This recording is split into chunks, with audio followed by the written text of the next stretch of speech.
Have you ever felt a powerful, almost electric atmosphere in a church, a temple, or during a group meditation?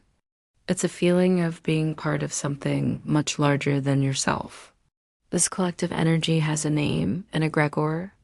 It's a group thought form, a psychic entity created and sustained by the shared beliefs, emotions, and rituals of a group of people.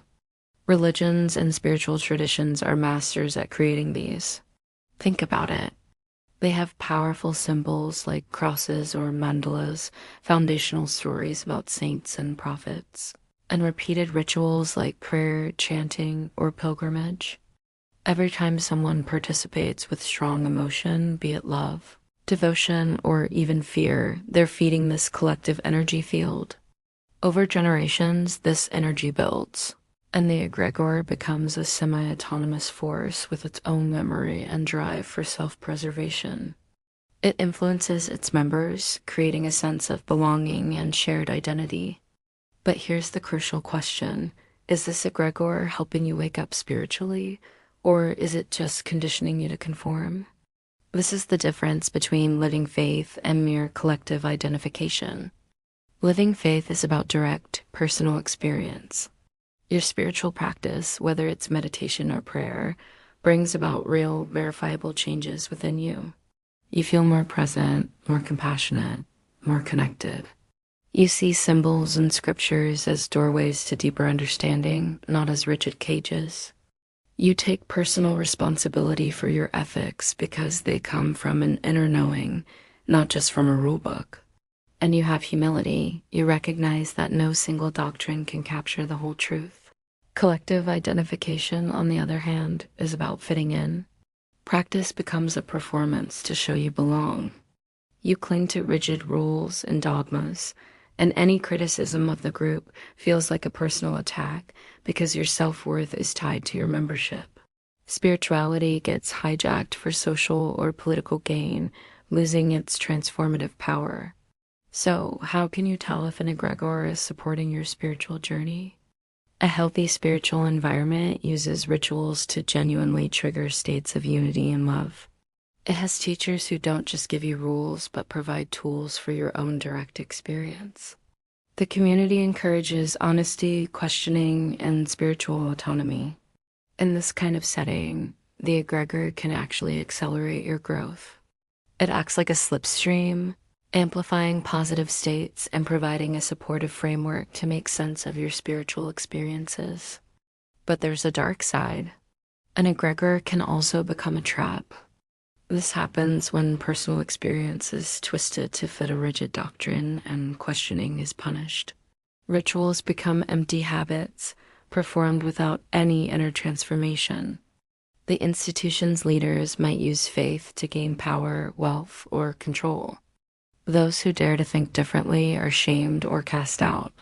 The psycho-spiritual consequences of being trapped in a confining egregore are serious. You can feel spiritually stuck, your growth completely dependent on outside approval. You might even find yourself justifying unethical behavior in the name of your tradition, projecting the group's collective fears and hatreds onto outsiders.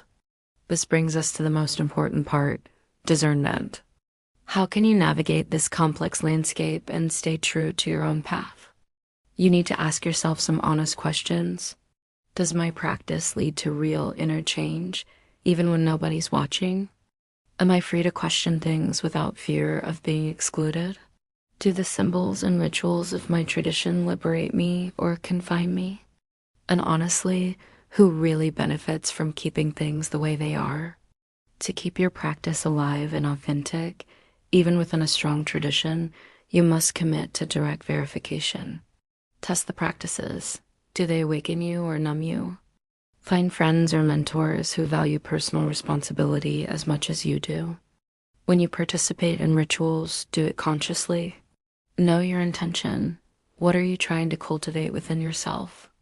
It is also vital to do your shadow work, to look at your own needs for belonging and loyalty, and how they might make you vulnerable to groupthink.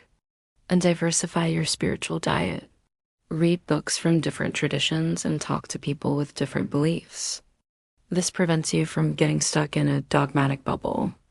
Imagine two different communities.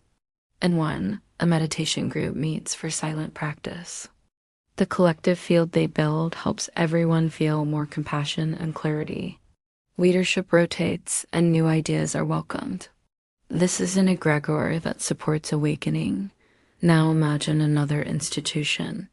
It's highly centralized, and any deviation from the official doctrine is treated as a sin. Obedience is prized above all else, and fear is used to keep people in line. This is an egregore that has replaced awakening. Ultimately, religious egregores are neither good nor bad. They are powerful tools that can be used for liberation or for control. The key isn't to reject tradition altogether, nor is it to follow it blindly. The path is one of enlightened discernment. It's about constantly checking in with your own direct experience, cultivating the courage to question, and using the powerful tools of tradition as servants to your awakening, not as your masters. Keep your inner compass sharp, and your spiritual journey will remain your own. Thanks for watching. If this resonated with you, please like, subscribe, and share your thoughts in the comments below.